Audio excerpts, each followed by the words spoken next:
Okay, folks, sorry about the brief delay. I was just trying to get the game running again. This is Gold Rush, a walkthrough by Scott, Sierra Games Scott, if you prefer the YouTube handle.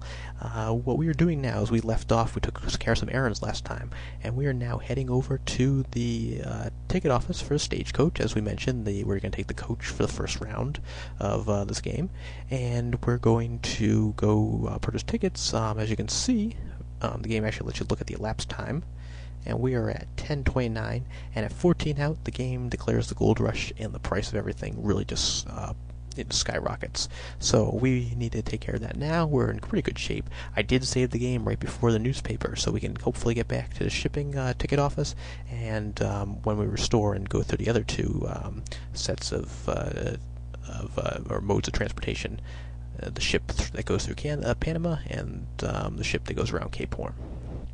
So he's asking us how he can help us. Apparently he knows who we are.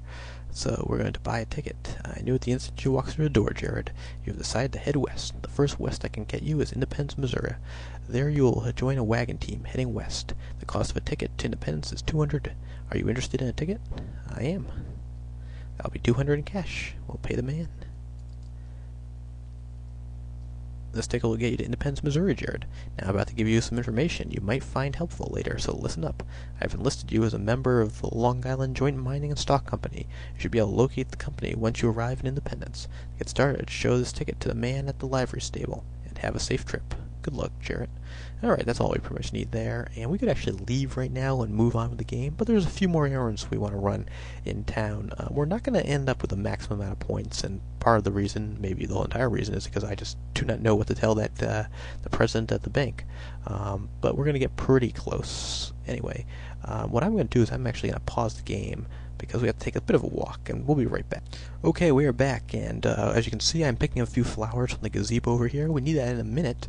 There's also one other thing we need to do in the gazebo is look at crack, and we're looking at a crack in the floor, but you can't see it right here, so let's try moving up a little.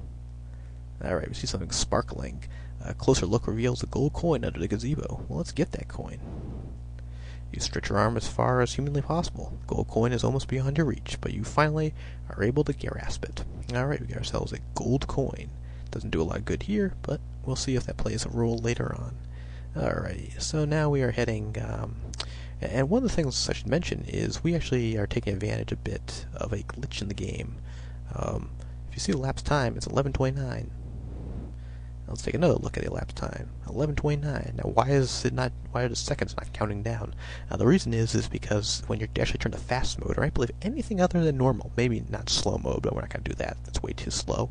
The game clock actually stops. Now you might be asking, why didn't I do that beforehand? So we didn't have to rush as much. One of the things is I already did the walking tour. Another thing is I didn't really actually realize it until a little bit while in, or I didn't remember it at least.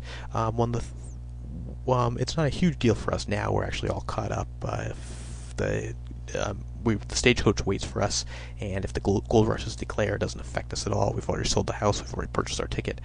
One thing we might want to use it for is if we're getting a little close on time on terms of buying a ticket for the ship, but we shouldn't be in too much trouble there. We do actually if we have to do some of the errands before getting on the ship, and we only have 4 minutes to do so after the gold rush is declared, in the next videos we might have to utilize it a little bit, just so we can take care of those errands, because the ship does actually sail 4 minutes after the gold rush is declared, and that's either ship to either location.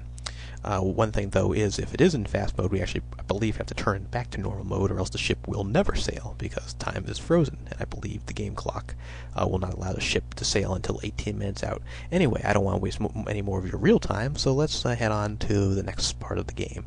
And we're going into the local newspaper office where Jared works. And as you can see, there's a receptionist and 3 offices, and a few other offices that aren't really animated. And this is one of the things about the game I sort of appreciated beforehand. I should mention, this is the 3rd time I've tried to do this playthrough for part 3, so I apologize for the delay. what I did the first time was I went through what I thought was a good walkthrough for this third part, and then at the end realized that the microphone was not plugged in. The second time we were doing okay on commentary, but I accidentally pulled up a screen that covered up the actual graphics, so that wouldn't have been any good for anyone. And so the third time we're doing the same thing, but hopefully it helped me refine it a little bit. Let's take a look at what we have here, and I'll give you a little more commentary about this office. So we're going to look at our desk. There's a blotter on it. Well, let's look at that blotter. Around the edge corner of the blotter, you see a corner of the newspaper clippings you keep under it. And we can't take the clippings, but let's read the clippings. This gives a little more insight in the backstory. These clippings are very important to you. You find yourself reading them often, wondering where your brother is and what he is doing. These clippings describe the complicated episode of your only brother, Jake. Jake was falsely accused of a crime he did not commit. Although Jake was promised a fair trial, the townspeople weren't interested in justice. The result would have been a foregone conclusion. Jake's only alternative was to leave town and never come back. When he left Brooklyn, you wanted to go with him. Jake told you to stay because it might be dangerous. But he did promise you he would contact you if something important happened. He left 11 years ago. You know something very important must have happened, or he wouldn't have written to you. Okay, and that's a reference back to the end. The letter we haven't opened yet, but we do know is from our brother Jake. I'm not sure if you go there and had not picked up the mail if you get that last text message. I'm going to talk to this guy briefly. And he says, "Good day, Mr. Wilson. Are you ready for today's economy report?" He said, "We are ready. The Brooklyn economy is strong. Property is holding its value. If nothing out of the ordinary happens, this will continue. However, there have been rumors of the discovery of gold in California. If there's any truth to these rumors, they could have a profound effect on the local economy." And that's sort of a hint that you better sell your property and purchase your your tickets to California quickly before the gold rush is declared, or you're going to be getting a crummy price for your house and you're going to be paying top dollar for your ticket out of here. Now this man is our boss, and we're not going to actually talk to him. We're just going to quit outright. He just tells you that you are a great employee if you just talk to him first. And he says, "Jared, you're one of the best." But he continues, "A man has to do what a man has to do. I wish you the very best, Jared. We'll miss you around here." And that is that. If you actually talk to the guy talking about the economic report, he actually will tell you something different if the gold rush has been declared, which it has not quite yet. And he will tell you essentially that the prices of real estate has plummeted and the price of transportation has increased. However, that's not actually the case yet, and we're going to let the see if we can get that message to come up by going back to normal speed, because like I mentioned, the game clock was not running, even though our clock is running. I'm getting a little close, but we're still okay. Okay, so what we're going to do here is, these are actually our parents' graves, and we're going to look stone. See if I can get read stone. In loving memory of Martha Wilson, our mother, and in loving memory of our father.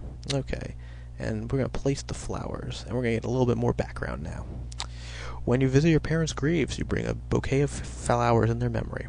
It was a dark, damp, dreary, cold, rainy, windy winter night, so not a very good night, many years ago, that your mother and father were suddenly taken in an unfortunate horse-drawn buggy accident. How quickly and tragically they were taken, you never have, and most likely never will understand why.